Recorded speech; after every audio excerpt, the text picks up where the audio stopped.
students, welcome to the course Numerical and Statistical Method. This is a short video on Gauss-Seidel method.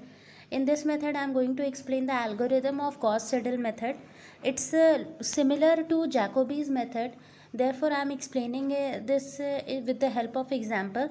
And afterwards, one question is also given. You have to solve this question with the help of Jacobi's and Gauss-Seidel both.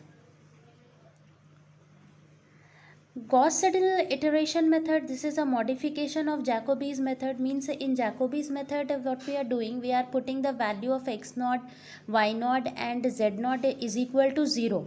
Afterwards we are getting the value with the help of x naught, y naught and z naught. We are getting the value of x1, y1 and z1 in first approximation. In first approximation, after getting the value of x1, y1, z1, we are finding the second approximation. Similarly, we are finding third, fourth, fifth approximation, and we are continuing this process until we are not getting a result which is means two results which is similar, means the difference between those two like x5 and x5 and x6 is negligible. We are continuing this process. So in Gauss-Seidel method it is little bit different. Here also three equations are there. Three equations means here also these three equations are there, in which a1x1 is plus b1y, a2x plus b2y plus c2z, a3x plus b3y plus c3z equal to 3. From with the help of this we are getting the value of x, y and z like we are doing in Jacobi's method. But here what we are doing, here we will start with x naught, y naught and z naught for x, y, z respectively. We will substitute in place of y and in place of z y naught and z1 in the first of the equation 2. Equation 2 is this. So in the first of the equation we will put in place of y and z we will put a y naught and z naught. Afterwards we will get the value of x1. So x1 we will get while after putting the value of y naught and z naught. After this we will put x equal to x1 and z equal to z naught. Means how you are getting the new values, like x1 you have already got with the help of previous iteration. So you will substitute x1 in place of means this y1 will be equal to 1 by b2 d2 minus a2 x1 minus c2 z2 naught. Means whatever the values you are getting, like after calculating this you will get the value of y1 also. So while finding z1 you will put the value of y1 and x1. Means you will in Jacobi's method we are considering only one, that is x naught, y naught and z naught, and with the help of x naught, y naught, z naught only we are finding the value of x1, y1, z1. But in Gauss-Seidel method, if you are getting the value of x1, then in second equation you have to put this new value. In third equation you have to put the second one equation. Means like we have got x1, so we have substituted the value of x1 in this equation. Again we have got the value of y1, so we have substituted the value of y1 in this z1. So like this we will continue the process. So as soon as a new approximation for an unknown is found, it is immediately used in the next step.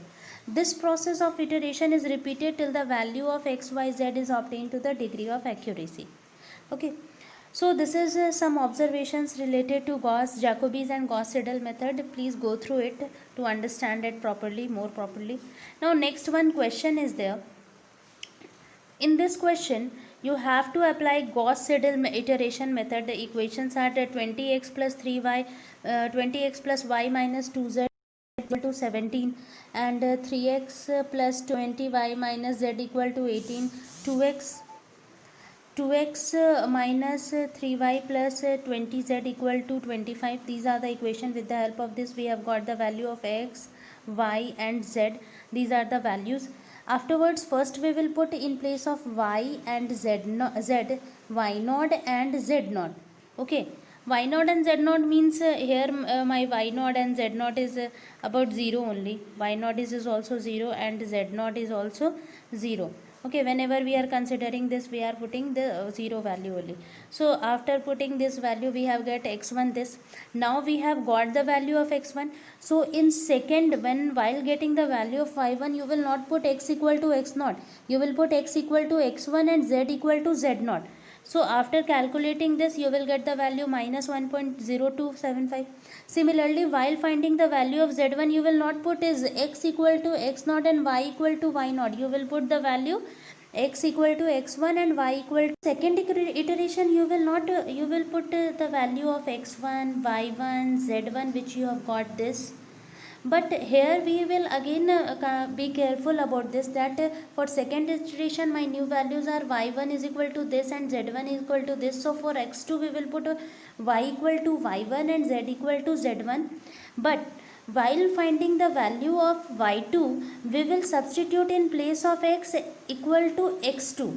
Okay, this new value we will substitute, and z equal to z1, because z2 we have not find till now. So in place of z we will put z1. So after calculating we will get this value. Similarly, x equal to x2 and y equal to y2, because in this z2, while finding z2 we need x2 and y2 both.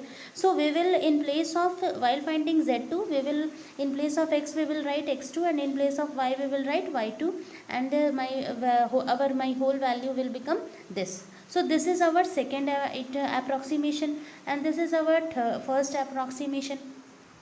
Similarly, we will find the third approximation. Approximation or third iteration, you can tell anything. So for this we will again substitute x3, y3 and z3 in place of, here we are substituting y2, z2, but now we have got the value of x3. So while finding the value of y3, we will put here x3 and z2. So it will become this. While finding the value of z3, we will put x3 and y3 and we will get the value of z3. So second and third iteration being practically the same, so we can stop here, and the solution of x is equal to 1 and y equal to minus 1 and z is also equal to minus 1.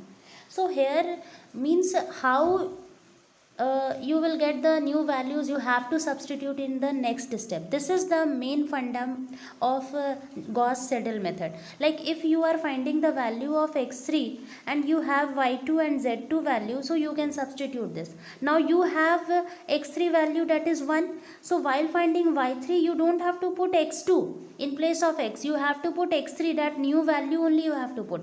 And similarly you will carry forward your calculation. This is one question which I have given for solving. In this also 3 equations are there, and you have to solve this question with the help of Gauss-Jacobi's and Gauss-Seidel both methods, and trying to correlate the answers, that in both the methods you are getting the result same or not, or in which method you are getting quick result. Because in Jacobi's method, that is Gauss-Seidel method is more advanced than Jacobi's method.